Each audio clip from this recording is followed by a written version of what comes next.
Welcome to God is Open. I am your host, Christopher Fisher. Today on God is Open, we're going to be responding to this Calvinist blog called Triablogue, and to his response to my article. My article was written in 2017. He just stumbled across it, apparently, posted a response on May 11th, and now we're sitting at May 18th, so we got a timely response in response to his response to my response. And we'll see what he says here.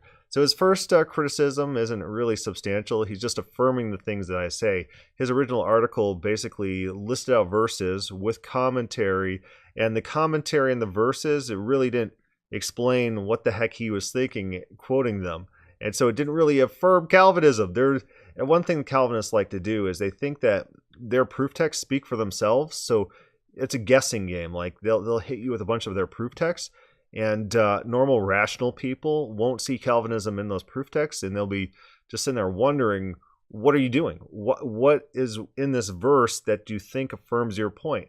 It's because the Calvinists live in their little bubble worlds. And so that was what was going on in the original article. And he admits that, but with caveats, of course. You could read his response if you want those caveats. But his first substantive criticism is a total fabrication. But so let's read this. This is my quote that he's quoting. A few things of note: just the text of Genesis 45, 5-8, 50-20 negates Reformed theology on its own, much less the wording of the associated quote. The main issue is that Calvinists, Reformed, and often Arminians do not tend to talk about God as they actually believe God is. In Reformed theology, God is simple, outside of time, pure actuality. God cannot do things, but forever remains immutable.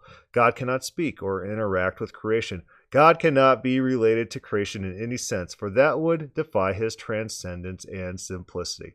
This guy's response, Triablogue's response, oh, bless his heart. This is what he writes. Here the critic is confounding Calvinism with Reformed Thomism. And then the whole paragraph after this goes on just talking about Thomism and stuff like that. Here's the thing. He doesn't know what the heck he's talking about. He does not know his own theology. And this is pretty common in Calvinism, where Calvinists just don't know their own theology.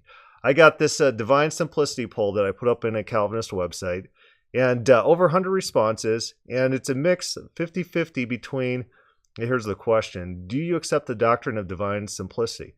And 58 people say, well, let's see, 47 say yes, and 58 say, drum roll, not familiar with it. Calvinists don't understand their own theology. And the people who wrote no, you can see their little pictures. They're open theists. They're open theists that are responding to my poll on a Calvinist website for some reason. Don't vote in my polls on a Calvinist website. Open theists, okay? But all the Calvinists, either they've never heard of it and they don't understand it, they're not familiar with it, or they accept it. What are the two? Triablogue is in his own little world where he thinks that it's just perfectly normal and rational not to accept divine simplicity.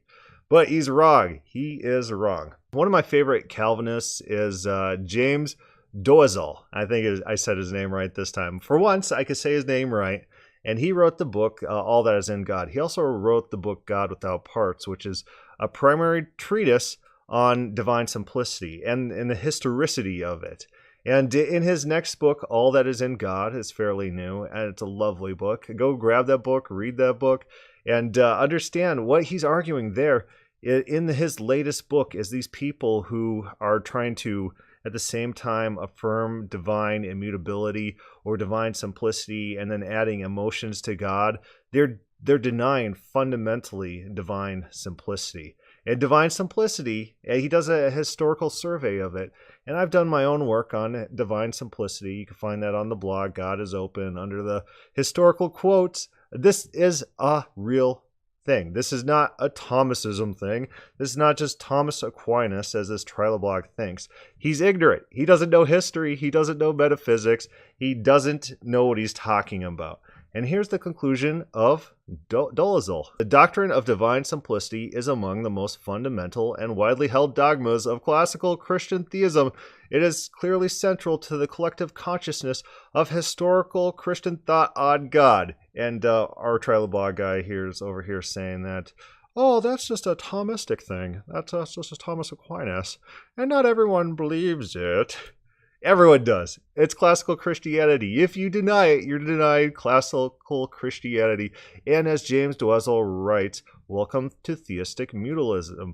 And he compares you to the open theists. So welcome to open theism. Triablogue Calvinist, you're now an open theist. You believe in theistic mutalism. And God can change. God can change. He's not divinely simple. Fantastic, Triablogue. So you're ignorant of history. So let's also, to just drive this in, to punch this little point a little further, let's see if Calvin himself denied or affirmed divine simplicity. And then after that, we'll start going over various Calvinistic systematic theologians, see what they thought about the issue. So Calvin's writings, you got to understand that Calvin was not a metaphysician. He didn't write metaphysics. So it's not like he has a normal systematic theology in which he says, this is God, these are the attributes of God, these are the definitions of those various attributes, and here's what they mean.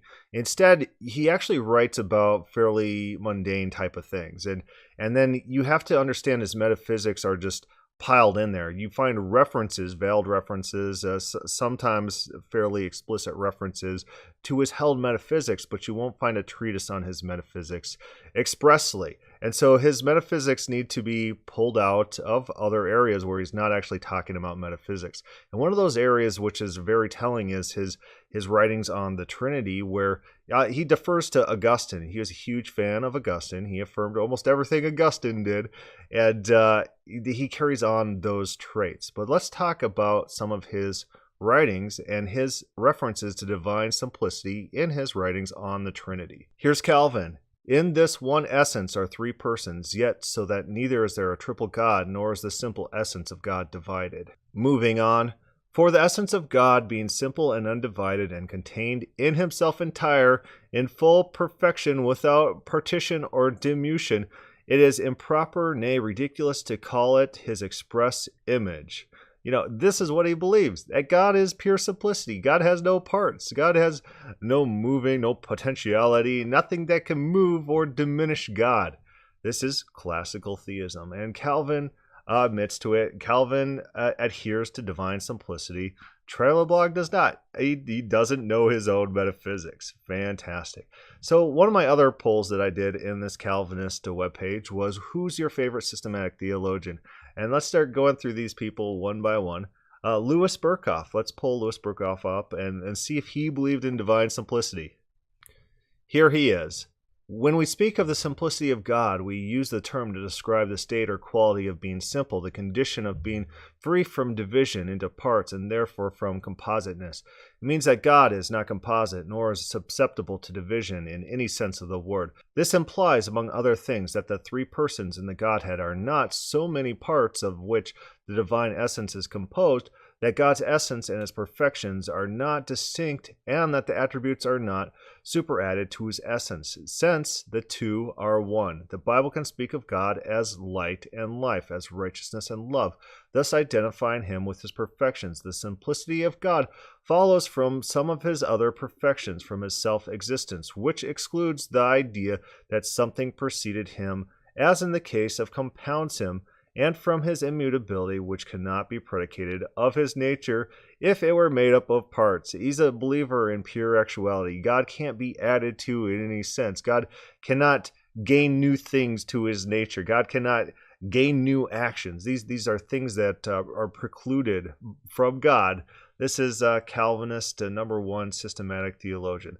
Let's look at Bavinck. Bavinck's our next guy on the list and see if he affirms the doctrine of divine simplicity. The oneness of God does not only consist in a unity of singularity, however, but also in a unity of simplicity. And he goes on to make a ton of caveats. He quotes a lot of historical individuals who affirm divine simplicity throughout. That's just not Thomas Aquinas. It's this guy, Triablogue, he doesn't know what he's talking about. Kind of getting a sense of how Bavinck uses the word divine simplicity. Here's a quote again about the Trinity, which is a great test case in order to see how people think that simplicity operates in relation to the Trinity. He writes this: now that the divine being is not composed of three persons, nor is each person composed of a being and personal attributes of that person, but of one uncompounded, simple, being exists in three persons. Every person or personal attribute is not distinguishable in respect of essence, but only in respect of reason. Every personal attribute is indeed a real relation, quotes around that, but adds nothing real to the essence. The personal attributes do not make up, but only distinguish the persons. Bavinck is definitely a believer in divine simplicity, classically, maybe with some caveats, but let's move on to our next guy. Shed is the next on the list. The simplicity of God denotes that his being is uncompounded, incomplex, and indivisible, a most pure spirit without parts. Yeah, he believes in divine simplicity. He's an adherent. The next guy on our list is Schaffer, Louis Sperry Schaffer. I don't have his work, but looking at his work on Google Books, it doesn't look like it's talking about metaphysics. So we're moving on to The Existence and Attributes of God by Stephen Charnock. And so pulling that up, this is Charnock. If God were not a spirit, he were not immutable and unchangeable. His immutability depends on his simplicity. He is unchangeable in his essence because he is a pure and unmixed spiritual being. Whatsoever is compounded of parts may be divided into those parts and resolved into those distinct parts, which make up and constitute the nature. Whatsoever is compounded is changeable into its own nature, though it should never be changed. Anyways, so all these Calvinist systematic theologians, they agree in divine simplicity, the traditional classical definition, which is denied by Triablogue. And here's the thing, he doesn't understand that he's denying classical Calvinism. This is Calvinistic beliefs that he's reclassifying as Thomism because he doesn't know what he's talking about. Does not know what he's talking about. Oh, delicious, delicious, delicious. So let's read. We're going to skip this paragraph because he just keeps talking about Thomism. He's confused what Thomism is. He's confused what Calvinism is. We'll go to his next. It's no secret that I am critical of Thomistic simplicity. Really? I think you're denying classical simplicity. You're not a Calvinist. Welcome to the theistic mutabilist, as Dozel will say, that you're now an open theist. Welcome to the party. As for pure actuality, depending on what that means, I agree that God himself is fully realized. God is not a contingent being. That said, there is a divine potential in the sense that creation doesn't exhaust or coincide with divine omnipotence. Oh, there's potentiality in God. That means he's not pure actuality. That means he's not pure aseity or aseity. Oh, you are denying it. Oh, lovely, lovely, lovely. You have denied Calvinism. You just don't know it. You're historically ignorant. That's the main takeaway from this. Is you just don't know what you're talking about historically. I mean, that's fine if you deny divine simplicity, more power to you. But claiming that you're following any sort of tradition and that you're not throwing away the whole of Christian history, that's wrong. You're wrong. It's so funny. He writes this, in addition, God assumes contingent relations. Oh, fantastic. God's economic roles are optional rather than necessary. Oh, I'm glad you say so. Welcome to the party. You're now an open theist. You have denied Calvinism. Congratulations. Welcome to open theism. Triablogue, you're our latest adherent. We should be linking to you as an open theist because that's what you are. Anyways, that's it for this mini-sode for today. I just thought it was funny that this guy doesn't know his own metaphysics, his own theological history. And he's just ignorant. And he basks in it. He thinks he uses words he doesn't understand. He doesn't know what he's talking about. Anyways, that's my experience with Calvinists. They don't know their own theology. And this guy is evidence number one. This is our primary evidence here, Triablogue. And I don't know how prominent in the Calvinistic circles he is, but he seems mainstream. I don't know if he is. But and even he doesn't know. He's one of those 50% of Calvinists who just don't understand their own metaphysics, as my poll shows. He's not the other 50% who affirm divine simplicity. And he's probably one of those two open theists who say no to divine simplicity. Welcome to open theism, buddy. Welcome. Anyways, leave a comment, start a thread on God is Open Facebook page. Thank you for listening.